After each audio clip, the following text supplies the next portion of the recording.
think first off, to win 13 games in the league this year is you know, is really something. I'm just very grateful to our players and our coaching staff, because this league was daunting. It's the best I've seen it. And you know, there are a lot of cliches that you could throw at it, but to be tied for third, you know, when we're picked six and could have finished, you know, a lot lower than that, 24 wins by double digits is kind of historical. I think our fans enjoyed this team. Just so just reflecting on that, I'm very grateful for that. I'm a regular season guy. I'm a grind guy. I am. And I know to the victor go the spoils in postseason, and I'll be excited about postseason. Don't misunderstand me. But as a coach, I'm gonna get ready every night. I'm gonna get our guys to try to play hard every night, play the right way, and then put ourselves in position to make something happen in the tournament. You know, we got some guys like Denver Jones playing like really, really well, really, really hot. Stuff like that continues. Janai Broom does what he does. Chaney and Jalen Dillon. Our front line was really, really, really, really good. I'm just not sure that I'm not so sure there's a better front line in the SEC. That's a lot, because Tennessee's is really good, and Kentucky's is really good, and Alabama's really good. I mean, and I don't usually heap more praise than I do. Very proud of those guys. To sweep Georgia matters. It's still that game matters. It's Alabama and Georgia, the games that matter, at least to our fan base, the most. I thought Georgia's team played hard and came in with a good game plan. We played exceptionally well in Athens, and so when it came to a second time around, you know, what buttons do you push? What do you change when we put our cards on the table? And Mike made some adjustments, and we both did. But it was a good win. Obviously, we shared the ball. On the offensive end, 29 assists is a pretty good way of sharing it. Berg and then Johnny and then Jack. Bruce, Denver going 7-9 from deep is tied a career high for him. Just, I think he's hit over 50% of his threes the last 10 games or so. Like, just Yep. what does that mean for this team when he's hitting like that? Well, it makes us more dangerous, and a better coach would have got him 14 shots instead of just 9. For real. So that's on me.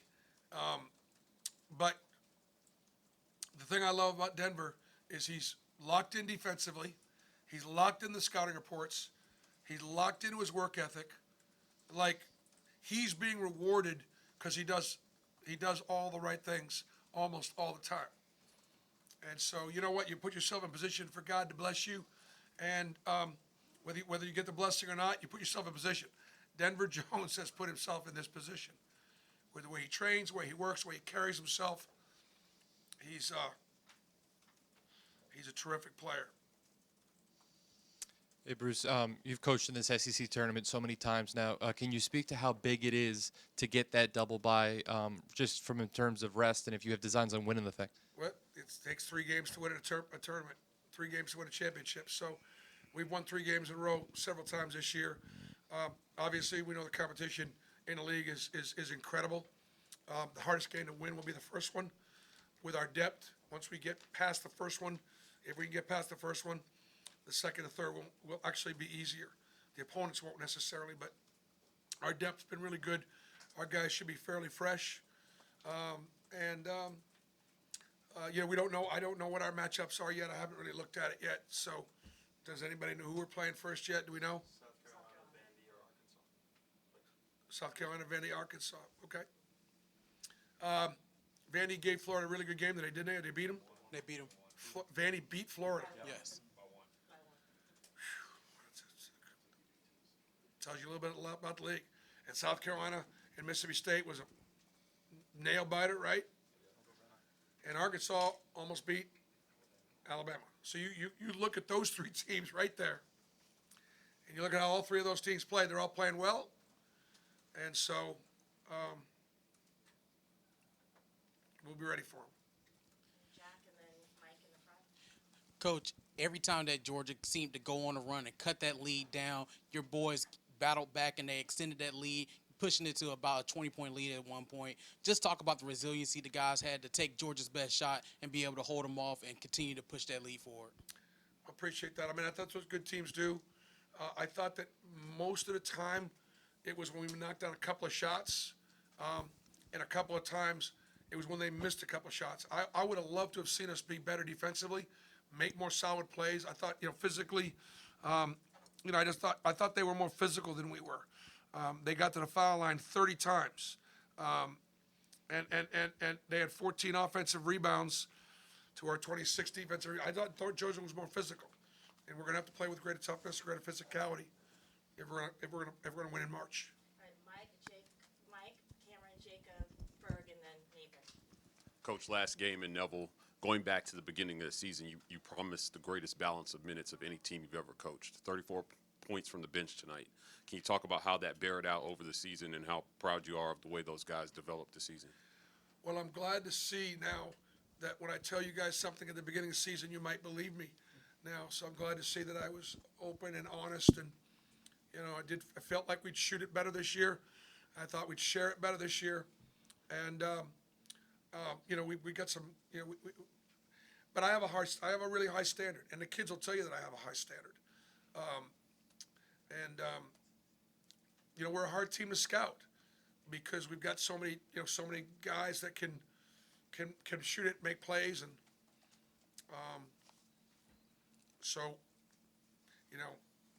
and I also think because nobody's had to carry us, and Jedi Broom on many teams will play 32, 33 minutes, and a big fellow could be exhausted this time of the year. He's not, and so hopefully his motor will run at a high level, and he'll be able to again Cheney and Jay Will. I got a monster on the floor every time. I get Dylan and Jay. I mean, we just don't drop off, and I'm hoping that physicality and that energy and effort will pay off for us. All right, Jacob, then Cameron, and then Berg. Bruce, I asked the guys where they thought this team had improved the most from game one to now. Jalen said the defense and how they pressure the basketball. Where do you think this team has improved the most since game one and going into postseason play with the SEC tournament next week? I'd say that Jalen's probably right that we've got a good understanding of how to guard and how we want to try and guard, and Georgia scored 47 in the second half, so I'm not really high on our. I don't know if I agree with Jalen right now after that second half. But the team's got better, in a lot of ways.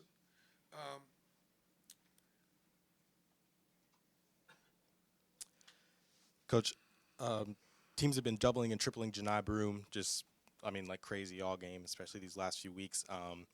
And he had 5 assists today. Just talk about how he's been able to impact the game in different ways. I mean, Janai would love to score more, but I feel good about getting him the ball because he is unselfish and he's a really, really good passer. And I think that, for Janai, the ability to be able to make plays offensively and defensively inside and out, shoot it inside out, score it inside out, be a reliable free throw shooter and a playmaker, that's the stuff that translates to the next level for him. All right, Berg, and then Nathan with the last question. Bruce, Cheney, first half, he had 6 and 3 with 4 assists. I mean, just the way he's playing on offense right now, how much better do you think this team is overall when you got that coming off the bench like that? Cheney might be our hardest worker. He might be our hardest worker. I usually lump them in groups sometimes, but he is always in the gym, always in the weight room, always in the training room, always, within the framework of the number of hours that were allotted with Coach Bowman and the staff. And it's paying off for him. It's paying off for him. He is a couple of those juniors who have really, like Denver and Cheney, for example. Those guys have a great impact this year and had a lot to do with where we are right now. And I'm about this year, but those 2 guys are going to be stars for us next year. Nathan with the last one. Bruce, the guys that were honored pregame for Senior Day. I know you've talked about this being a hard-working group this season. I guess how would you characterize those guys that have been with you last few years now, Janai for a couple years? What are sort of the things that'll stand out to you about that group? I think the number one thing that'll stand out to me is how much they love Auburn and how much Auburn loves them. I know it sounds goofy. It's not. It's real. They love Auburn, and they love the opportunity Auburn's given them. They love our fans. They love playing in front of the Jungle and Neville and Maria, and they're grateful. They are. And I think that's the reason why guys stay 4 or 5 years. That's why it's not been a kind of a revolving door. It's got far less to do with me and my coaching staff and a lot to do with our university and our community, the way they're treated, the way they serve. That stands up to me. You know, Dylan Cardwell obviously is a leader in that regard. He'll historically, you know, go down as one of the great student athletes at Auburn, not just because of what he did on the court, but what he does in the community and his ministry, the impact Jedi Broom's had on our team. You know, everybody loves hardworking guys like Chris Moore and Jalen Williams, the all-time winningest player, and Leor Berman, 5 years in graduate school, and I mean the whole group. They have represented Auburn basketball extremely well. Thank you, Coach, and thank you, everyone. Okay, thanks.